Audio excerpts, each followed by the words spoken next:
Hey guys, what is up? It's Dusty here and welcome back to another episode of the Daily Crypto News. And right now, the situation for XRP is crazy. Obviously, the price is not doing so well, but that one was a given as the entire crypto market is down because of the whole FTX drama. I'd say that the inflation data and Solana also have a little bit to do with it, but most importantly, FTX just hit the bricks. Things are doing bad. Now, FTX crashing as an exchange, I don't think is too detrimental for me or a lot of XRP holders as long as you didn't have your money on there because, well, things will recover again. From the money perspective, that is. From the regulatory perspective, the consequences of this could be far more than you might imagine, and the Coinbase CEO, the Ripple CEO, and a lot of others are talking about it right now, as there is now a little thought battle over exchanges and platforms and projects that move abroad to some crazy islands left and right. My hands, by the way, I'm doing like this, but they're out of screen. Just so you know, I'm like moving, but you might not be able to see them if I'm moving them like this. Maybe I should shake my shoulders a little bit more so you can see it. But yeah, this is the dynamic that you get when you're talking to a camera on your own, right? I digress.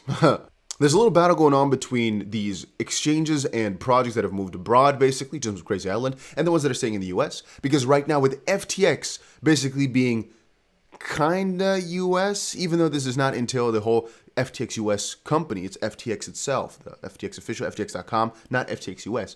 Well, the situation is quite, and that's why I said it doesn't affect a lot of XRP holders, as I don't know many people who kept all their money on FTX, except for maybe US people, but I believe FTX US itself is not that much attached or hurt by this situation. So that's why I'm saying that at the start. Let's just dive in and see. There's actually two major things that have happened. So one is, again, another 13th company that has joined Ripple's side. So before I go over the FTX debacle, the FTX drama, which includes, again, the Ripple CEO, the Coinbase CEO, etc., let's quickly cover this news that came out 9 hours ago because, well, it's kind of juicy. Reaper Financial LLC seeks to basically file another support brief for Ripple Inc.'s motions for summary judgment. Attorney Frederick Rispoli files motion to appear pro hac vice on behalf of Reaper Financial, which is interesting. Frederick Rispoli is another member of the community. He's always in the comments section writing cool things, and apparently one of the guys reached out to him, and now they're also part of it. And here you can see a little list of what guys are actually joining Ripple's side. Coinbase, which again we're going to talk about in just a second. We got the Chamber of Digital Commerce, iRemit, TabJets, Spend the Bits, ICANN, the Blockchain Association, John Dean, and 75,000 XRP holders, CCI, Valor Capital, Cryptillion Payment Systems, VariDAO, and Reaper Financial, which is interesting. Currently, we cannot count Cryptillion as there was no brief attached to their application when it was submitted. Oh, if that lawyer does not resubmit before the close of Friday, the application would be rejected. Okay, I did not know that. And here there's also somebody laughing at the statement. But such an argument would necessarily render other electronic ledgers such as Microsoft Excel or Google Sheets securities per se, as these users similarly rely on these programs as software code to properly use their spreadsheet functionality. Things are going to get interesting, guys. I mean, the whole Ripple case is a pretty wild one if you start thinking about the actual details of things with the allegation that the SEC is dropping on us. They're pretty wild, albeit that they got away with it for a long time. However, I do not want to spend too much time talking about the different amicus briefs that are coming out. If this was happening a month or two ago, I would be like, whoa, wow, take a look at this. But since we've gotten 12 over the last, we've gotten 10 over the last 2 weeks or so, SEC, by the way, is trending. I'm not as excited to go ahead and talk about it. As I said just now, I'm more excited to talk about the whole Coinbase, FTX, blah, blah situation. And by the way, guys, if you're watching the video this far, let me know down below and say, whoa, that's absolutely crazy. Just type that down below so I see you've watched this far into the video. And maybe press that like button if you want to. Let's just go on.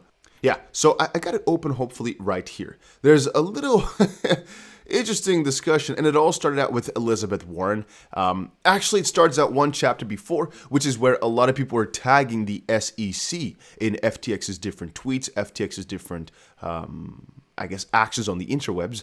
Now, Elizabeth Warren, who is a U.S. Senator, Massachusetts, she, her, hers, I'm not sure why she states that, official Senate account, she said, the collapse of one of the largest crypto platforms shows how much the industry appears to be smoke and mirrors. To a certain degree, I cannot deny that that is true, because I wouldn't have expected that FTX was in such a shithole either, so I got to give it to her a little bit. We need more aggressive enforcement. I don't like that. Once you said we need more aggressive enforcement, I'm just thinking of Gary Gensler 2.0, just throwing a brick at my face for, living. And I'm going to keep pushing SEC to enforce the law to protect consumers and financial stability, which I also can't agree with. So, because if she's saying enforce the law, what I'm thinking of, is she means enforce some 70-year-old securities law to just bash every single project out there and bully them and smoke them in the face, smack them left, right, like the little bitches or something like that. It's not really fair the way in which they're doing things. And as far as I'm aware, it doesn't seem as if the SEC is willing to change anytime soon. However, that's where things get kind of juicy, So Brian Armstrong of Coinbase said, well, FTX.com, right? That was an offshore exchange, not regulated by the SEC, as we're not talking about FTX US.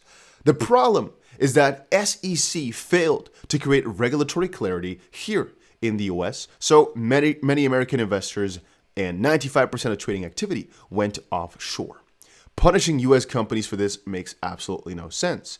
And that's literally like shooting yourself in the foot. Why hurt US companies even more when you're already in the back end of, crypto game over the world?